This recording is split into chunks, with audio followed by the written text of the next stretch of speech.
Over the last few years, we have seen issues transpire not witnessed in decades.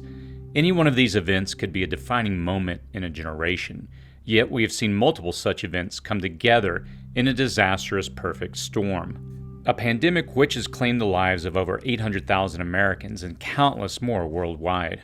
Civil unrest, tension with China which could exponentially get worse at any moment, a 40-year high inflation, concerns about government overreach, a global supply chain that has been decimated, and a deepening political divide in the United States not quite seen since the Civil War, which puts into question the future of our nation. We all know that it's in our best interest to prepare, to become more insulated from disasters that could easily befall us at any moment. But how can you even start when the task seems so overwhelming? With so much information online about various survival gear, threats, and steps to prepare, what are the basics, the steps you can take now to put you on a path of preparedness? It's a question I've been getting a lot lately as there's been an influx of those new to the preparedness community. In this video, we'll cover the foundations that have built upon give you a much higher chance of survival, helping you brace in advance for what's coming next. Download the Start Preparing Survival Guide to help you prepare for any disaster. I'll post a link in the description and comments section below, or visit cityprepping.com/get started for a free guide to help you get started on your journey of preparedness. This video will serve as a primer, a starter guide for those wanting to get serious about being prepared for 2022 and beyond. Typically, most people start by preparing for 3 days worth of supplies. I would recommend a minimum of 2 weeks, but if all you've got is 3 days worth, you're probably doing better than 90 to 95% of those around you. The items we'll cover are things that many may not have for disasters when water is not running, food is not available, fuel cannot be found for cooking, and the power grid is down. Items I'll present will range from affordable to sometimes expensive in each category. Obviously, make your decision as to what is important to you based on your finances. If you're just starting out and on a tight budget, I wouldn't worry about the high-end items I'll list, but for those with disposable income, I will list choices. Each point we cover will be listed in the description section below with links to more in-depth videos and the items we discuss. So let's jump in. Number 1. Water storage, filtration, and purification. The general rule of thumb is to store 1 gallon of water per person per day, and that's just a bare minimum. 2 gallons is much more advisable. Also, don't forget your pets. So if we start with 1 gallon of water, you can pick up 1 gallon water containers at your local store. Please remember that since these are in a clear container, bacteria and algae can start growing inside the container, requiring filtration and purification. If you start off with these 1 gallon options, be sure to store them in a cool, dark place and rotate them about every 6 months or so. When you're ready to step up to a better option, I would recommend simple 5 or 7 gallon water containers that are BPA free, food grade, and have a dark wall. If properly stored, these can last for many years. The advantage with these options is their mobility. If you want a more permanent solution that can hold more water, you might want to consider something like a 55-gallon drum. I have 5 in my family, so if we want enough water for the bare minimum for 3 days, that would be 3 times 5, which equals 15 gallons. Again, this is just a starting point, and I recommend shooting for at least 2 weeks if possible. Just as important as the ability to store is the ability to filter and treat it. My recommendation for those starting out is a Sawyer mini water filter along with water purification tablets to help remove bacteria. If you prefer not to spend the money on these options, of course you can boil the water to kill microorganisms, but it will not remove contaminants in the water like a filter. Plus, boiling water requires a fuel source. For $20, it's hard to beat a small filter, plus they're very portable. Number 2. Food. When considering food, there are a few things we need to factor. I'm oversimplifying here so as not to be overwhelming, but again, we're just thinking about starting a food storage for disasters. First, let's consider calories of consumption per day for adults. Any less than 1,200 calories and you're starting to starve. Most would be okay with roughly 2,000 calories per day if not exerting themselves.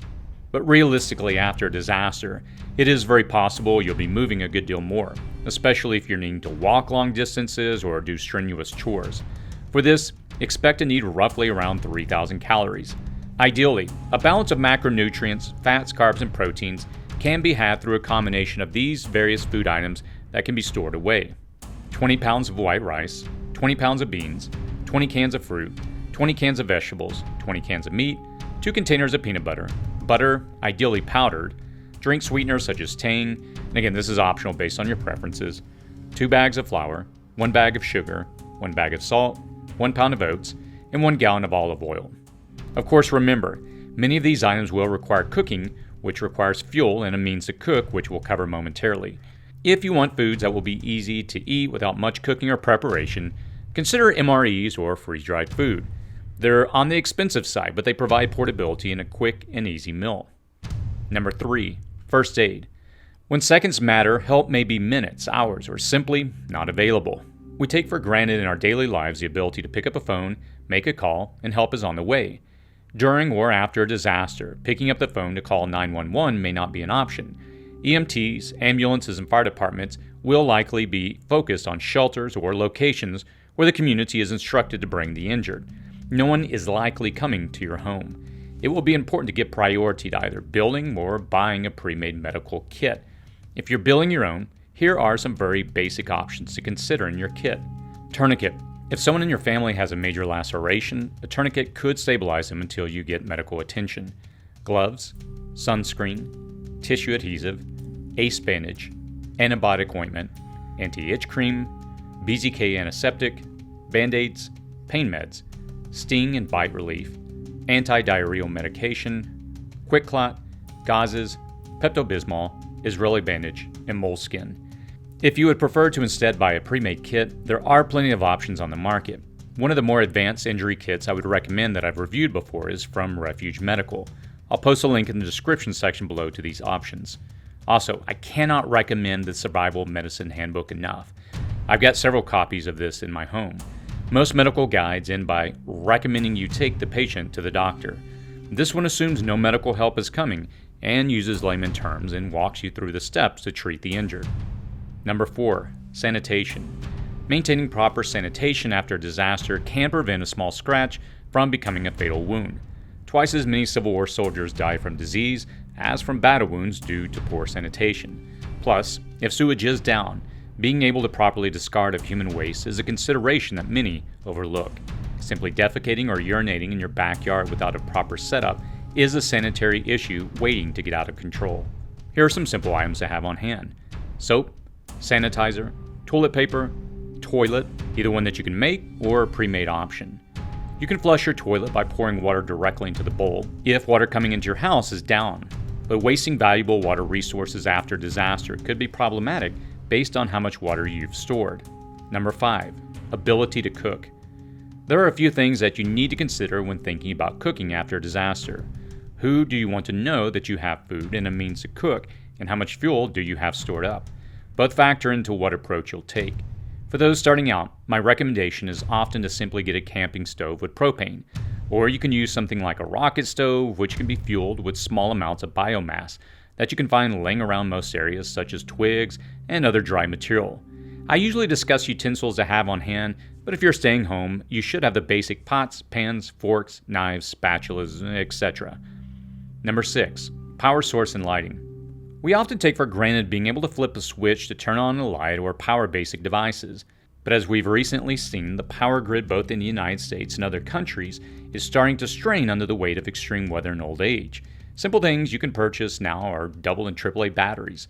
I have switched my electronics over to devices that can be powered through a USB plug-in, so having a simple hand crank to charge them or solar panels would be an option. If you go the solar panel route, best to have a small battery bank that can be charged.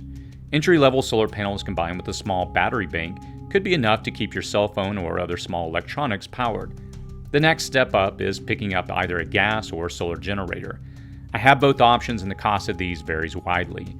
I would recommend watching my video entitled, How Much Power Will I Need to Survive?, which goes into greater detail breaking down wants versus needs when it comes to power generation. If you're just starting out, something like a Champion dual fuel generator from Costco would be a good starting point. Solar generators, they're nice, but they're expensive and don't provide on-demand power like an internal combustion generator. On the other hand, they produce no noise or fumes if you're wanting to keep your ability to produce power to yourself, and with solar panels, you have a renewable infinite power source. Regarding lighting, while I have a propane Coleman lantern, I have started adding USB chargeable lighting options that can be recharged. The options on the market have exploded over the last few years, and being able to hook these up to either a small solar panel or generator, well, it works for me. Number 7. Have cash on hand.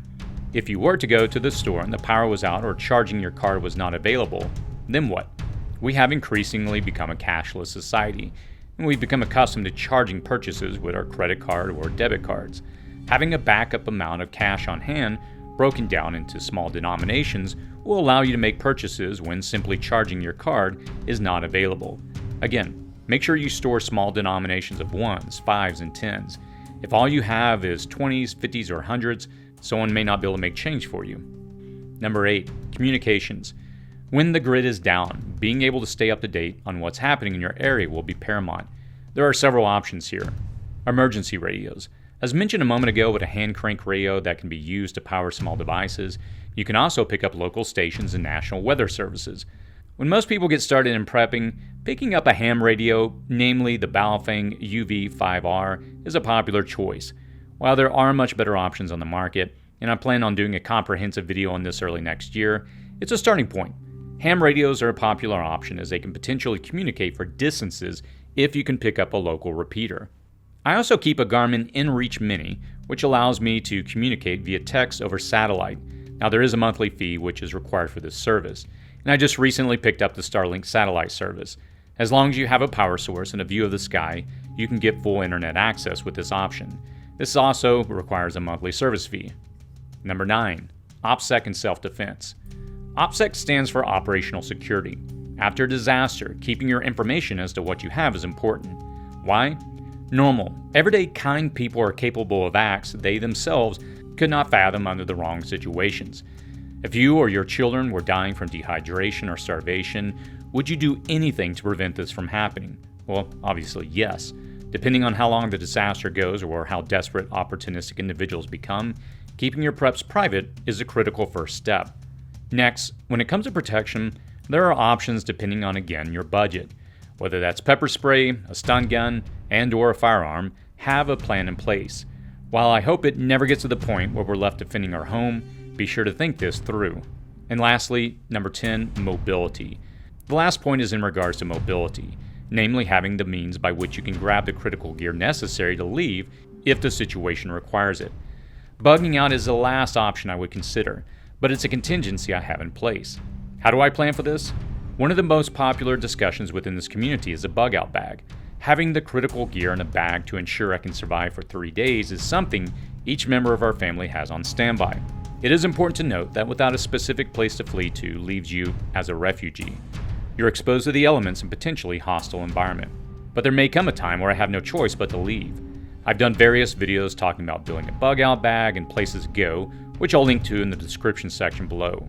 Regardless, whether you have the best bag in the world with the top of the line gear is irrelevant.